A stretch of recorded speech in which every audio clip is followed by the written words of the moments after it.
sahbihi wa man wala ma ba'd. Ya, kita akan masuk pada bagian akhir dari materi yang ada. Ini di bagian akhir dari buku, di bab yang berhubungan dengan interaksi Nabi Shallallahu Alaihi Wasallam dengan kaum wanita. Ini bagian paling akhir. Nah, kita lihat sama-sama di sini. Wa kana Rasulullah Shallallahu Alaihi Wasallam harisan ala tarbiyatin nisaihi liyakunnal mathalal a'la li ghairihin. Rasulullah SAW itu orang yang sangat antusias mendidik istri-istrinya agar mereka menjadi teladan yang terbaik. Agar mereka menjadi teladan yang terbaik bagi selain mereka. Nah, itu apa bahasan terakhirnya. Nah, sekarang kita lihat. Jadi, ini poinnya. Poinnya adalah bahwa Nabi SAW itu orang yang sangat antusias. Ya, sangat antusias, sangat bersemangat, sangat berambisi untuk ya, gimana caranya mendidik istri-istrinya agar menjadi teladan yang baik. Teladan bagi siapa? Bagi wanita yang lain. Nah, ini penting untuk dipahami oleh siapa? Kalau di zaman kita sekarang, ini penting untuk dipahami oleh para dai, para ustadz, para kiai, para habaib, para mubalik, para para pendakwah, bahwa mereka sangat berkepentingan untuk mendidik orang-orang terdekat mereka. Yaitu siapa? Dimulai dari istri. Ya, mulai dari istri. Jadi mendidik istri, supaya mereka itu jadi teladan. Dan sampai sekarang orang itu umumnya masih beranggapan bahwa idealnya istrinya ustadz itu lebih baik daripada istrinya orang awam. Istrinya kiai itu idealnya lebih baik daripada. Nah, begitu. Ini pemahaman yang berkembang di masyarakat dan itu tentu tidak bukan sesuatu yang salah, ya. Bukan sesuatu yang salah. Tapi ini adalah ada harapan dan ini sekaligus juga menunjukkan pada kita bahwa prioritas utamanya adalah mendidik orang terdekat sebelum yang jauh. Sebelum kemana-mana, didik yang terdekat dulu. Ya, sebelum mengajar, mendidik istri orang lain, ya, itu kita mulai dari istri masing-masing.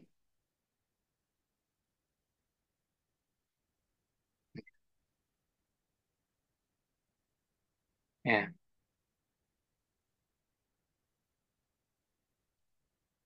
Nah, ini yang menjadi poin terakhirnya. Jadi, interaksi Rasul Shallallahu Alaihi Wasallam dengan kaum wanita di antaranya adalah Nabi SAW sangat antusias mendidik istri-istri mereka, istri beliau, untuk menjadi teladan. Dan idealnya memang begitu. Idealnya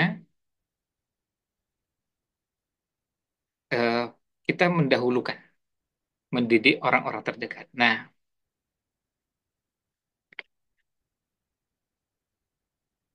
dan Nabi Shallallahu Alaihi Wasallam beliau adalah orang yang bersabda,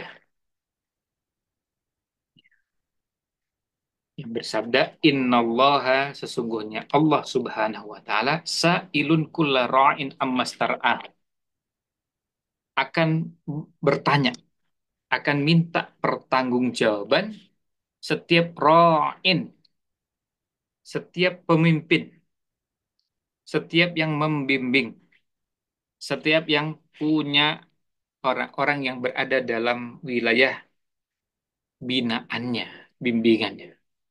bagaimana dia membimbing dan membina mereka. Ahafidhu dzalika am dhayya'ah?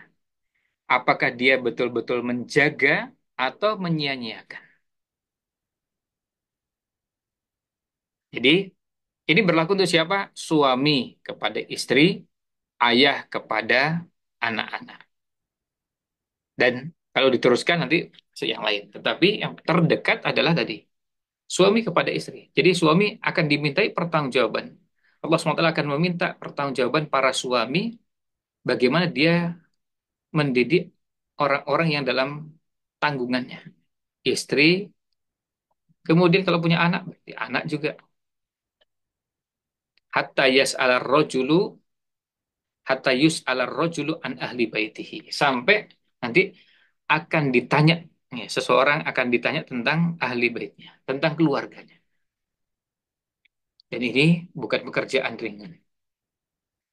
Kalau kita bicara tentang ini, kita akan merasakan bagaimana betapa tidak mudahnya mendidik keluarga. Sebab kita lihat ada orang mungkin bisa jadi secara lahir ya sukses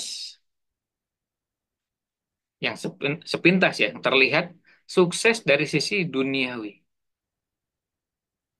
Terlihat kiprahnya di tengah-tengah masyarakat, tetapi rumah tangganya berantakan. Itu untuk menunjukkan bahwa ini bukan mudah. Artinya tidak ada jaminan bahwa kalau orang yang sukses, tentu kita bicara sukses secara lahirnya kita melihat misalnya orang yang memimpin perusahaan misalnya, atau memimpin kalau sekarang lagi musim pilkada ini ya, misalnya jadi kepala daerah, jadi wali kota, bupati, gubernur sampai ke mau namanya menteri, dirjen, presiden, wapres dan seterusnya, itu eh, bisa jadi orang melihat ada yang secara lahirnya kita melihat prestasinya bagus dan pada saat menjabat banyak karya-karya, banyak kebaikan-kebaikan yang berhasil ditebarkannya. Tetapi ternyata tidak semua mereka yang berhasil dalam amanah-amanah tersebut juga berhasil dalam rumah tangganya. Nah, ini untuk menunjukkan pada kita bahwa ini pekerjaan yang tidak mudah. Tidak mudah itu bukan berarti tidak bisa dikerjakan, bukan mustahil dikerjakan, bukan. Tidak mudah itu artinya memang pekerjaannya bukan pekerjaan ringan, ini pekerjaan berat. Sehingga jangan sampai ini dianggap apa pekerjaan yang bisa dikerjakan sambil lalu atau kita tidak serius mengerjakannya. Karena ini memang harus dikerjakan serius, sungguh-sungguh. Kalau perlu belajar, belajarnya harus serius, harus sungguh-sungguh. Kalau ada pelatihan, pelatihannya harus serius dan sungguh-sungguh. Nah, sekarang kita ini, kalau masak saja ya, masak nasi atau masak nasi goreng misalnya, atau masak lauk apa, masak sayur apa, kita tahu masakan yang jumlahnya saya nggak tahu ribuan atau ratusan ribu. Pokoknya masak itu, ternyata kita dapati masakan itu juga bermacam-macam. Ada yang kualitasnya dan rasanya enak sekali. Dan ada yang enak, dan ada yang agak enak, ada yang kurang enak. Kita bicara misalnya nasi goreng. Nasi goreng ternyata macam-macam juga. Ada nasi goreng yang rasanya memang enak. Bakmi. Nah, untuk bisa seperti itu gimana caranya? Ada yang belajar, ada yang latihan, ada yang coba ini, ada yang ini dan jadi sampai ada yang uji cobanya berkali-kali sampai betul-betul rasanya tuh kualitasnya betul-betul bagus. Nah, itu melalui proses yang panjang. Itu hanya untuk makan nasi. Jadi nasi goreng misalnya. Makan bakmi. Yang seandainya kita melihat kehidupan kita sehari, yang namanya makan bakmi itu kan bukan pekerjaan tiap hari. Apalagi tiap hari sampai kemudian sehari 3 kali. Pagi, siang, sore bakmi terus. Ya. Nggak ada di antara kita yang mau makan dengan kondisi seperti itu. Kita pasti akan mengatakan bosan. Masa bakmi terus, bakmi terus. Kemarin seharian 3 kali bakmi. Hari ini sampai malam bakmi lagi 3 kali. Padahal 2 hari yang lalu juga bakmi lagi. Orang akan mengatakan bosan. Yang bakmi itu sesekali. Nah, yang sesekali gitu aja, orang belajar dengan sungguh-sungguh. Apalagi yang pekerjaannya tiap hari. Yang namanya mendidik itu bukan kerjaan yang seminggu sekali, 2 hari sekali, sehari sekali, sehari berkali-kali. Nah, ini poinnya. Farrajulu mas'ulun an ta'limi zaujatihi. Seorang suami itu bertanggung jawab untuk mengajarkan istrinya, wa irsyadiha, dan membimbingnya, wa taujihiha, dan mengarahkannya, al wijhata sahihata, ke arah yang benar.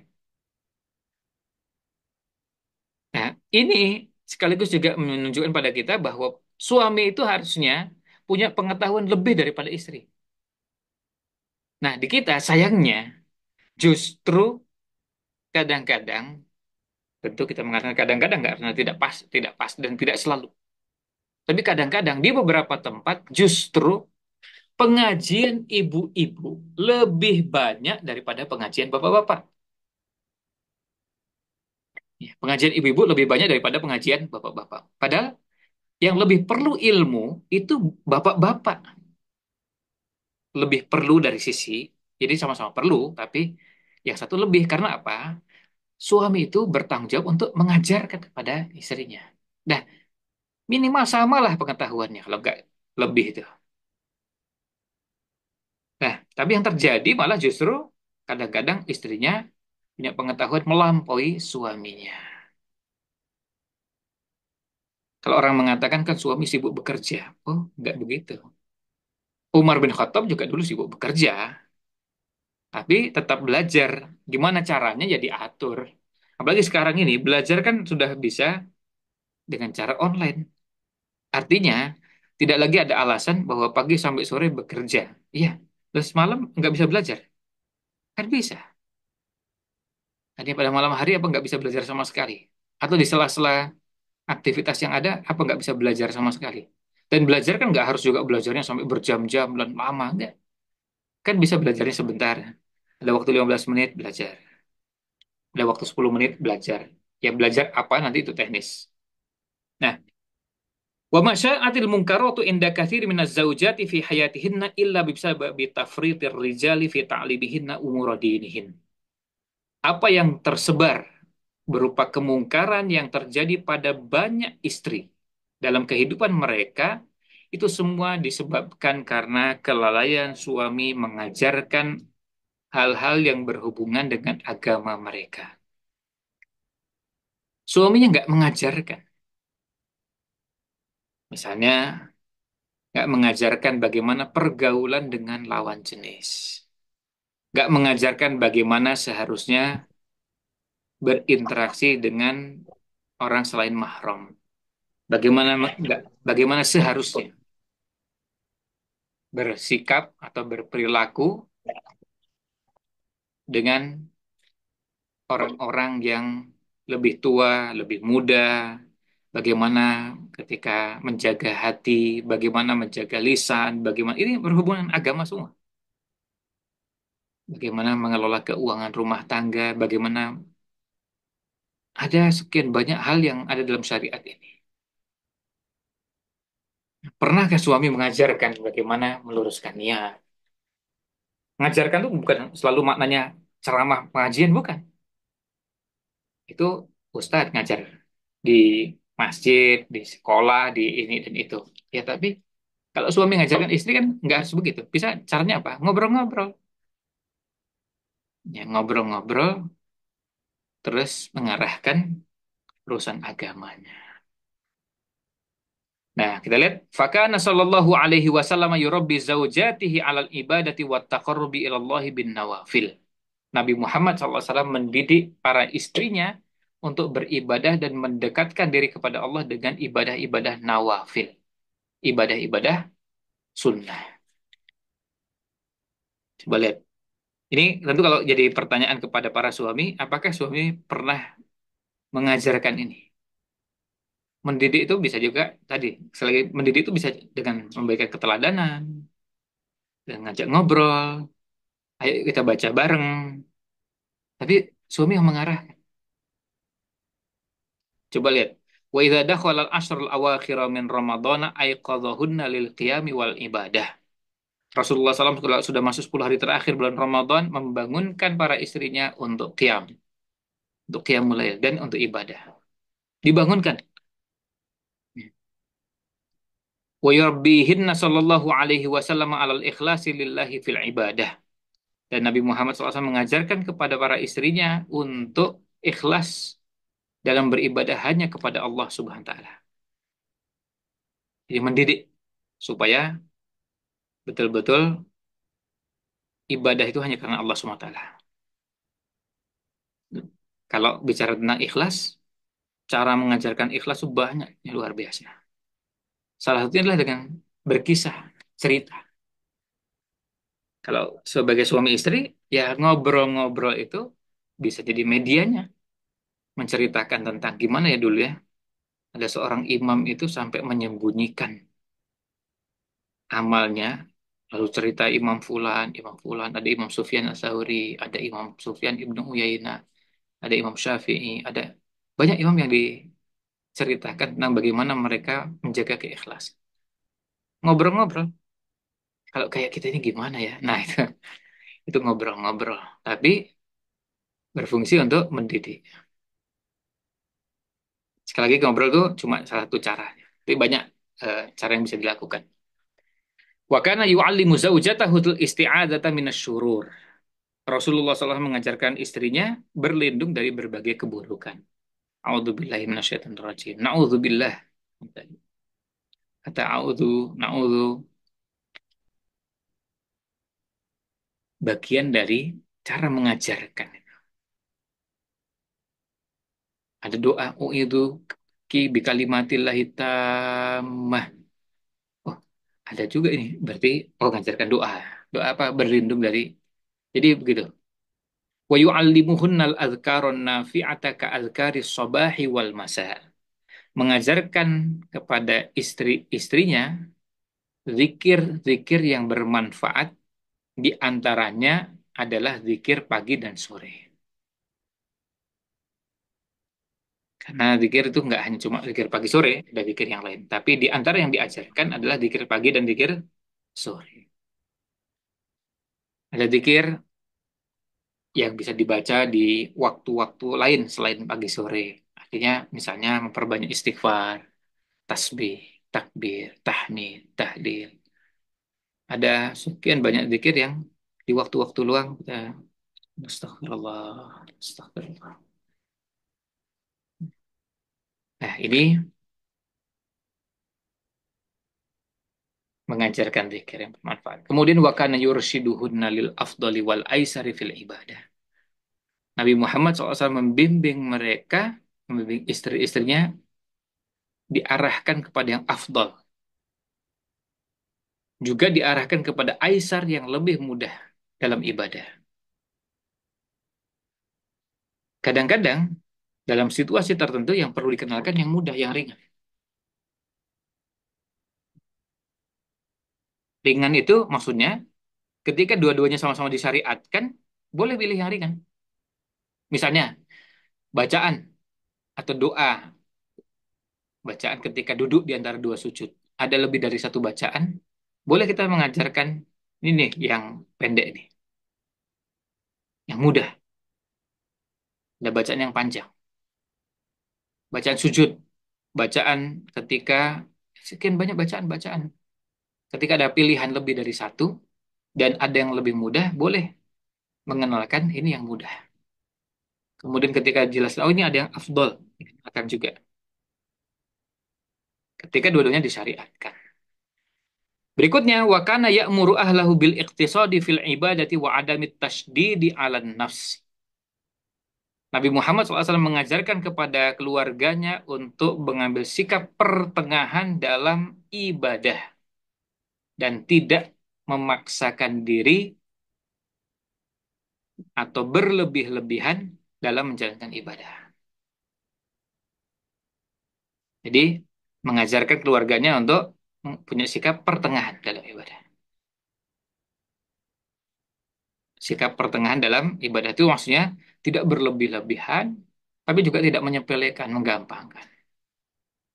Ya misalnya kalau kita bicara tentang sholat, ya nggak ada sikap menggampangkan sholat, meremehkan sholat, lalu kemudian sholat dikerjakan asal-asalan waktunya, sembarangan, nggak sampai hampir habis waktunya, dan alasannya kan nggak apa-apa sholat, yang penting belum asar, sholat duhur gitu. Iya, tapi bukan dengan sikap menyepelekan seperti itu.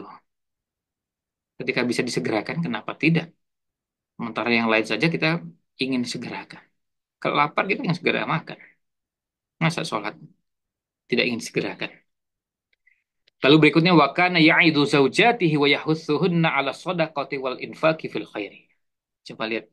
Beliau Nabi Muhammad SAW memberikan nasihat kepada istri-istrinya, menganjurkan kepada istri-istrinya untuk bersedekah dan berinfak dalam kebaikan. Berinfaknya apa? Oh, ini ada infak untuk pondok, infak untuk anak yatim, infak untuk fakir miskin, infak untuk. Nah, ketika ada kesempatan, yuk. Ya. Kalau suami dengan istri kan ngobrolnya bisa lebih cair ya, bukan dengan bahasa yang sangat formal.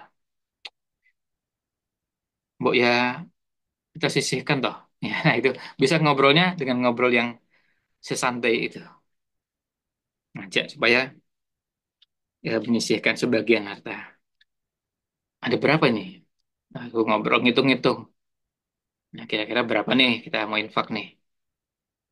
Ya, kira-kira ini kita mau bangun istana di surga nggak ya? Gimana caranya biar kita punya istana yang megah, mewah di surga? Ya, kita dari sejak sekarang memperbanyak sedekah. Ayo kita bikin program rutin yuk. Wakaf ya. Nah, itu dia ngobrol wakaf, sedekah, infak. Kira-kira wakafnya kemana ini ya? Ini sekarang banyak lembaga menawarkan wakaf. Tapi kok kalau nah, ini ngobrolnya, kalau Abi begini, kalau ini begini, kalau atau mungkin sebagian manggilnya dengan ayah, bunda, mas, dek, dan seterusnya. Ngobrol. Nah, itu bagian dari suami untuk memotivasi. Dan bahasa motivasi itu kan bisa macam-macam, tapi di antaranya ngobrol-ngobrol.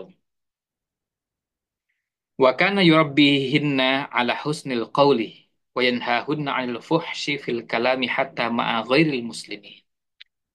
Nabi Muhammad SAW mendidik istri-istrinya untuk bertutur kata yang baik dan melarang mereka dari bertutur kata yang keji atau yang kotor, yang buruk, bahkan meskipun kepada selain umat Islam. Ini yang dilakukan Nabi SAW mendidik istri-istrinya. Jadi sampai seperti itu. Ya. Sampai gimana caranya bertutur kata yang baik. Jadi melatih untuk bertutur kata yang baik. Menjaga lisan. Melatih untuk memilih kata yang paling pas dalam berkomunikasi dengan orang, apalagi dengan orang yang kita hormati. Nah, yang terakhir sekali, wa kana sallallahu alaihi wasallam la yaskutu an munkarin yarahu inda ahli baiti, bal yusari'u ila izalatihi. Nabi Muhammad SAW tidak mendiamkan kemungkaran.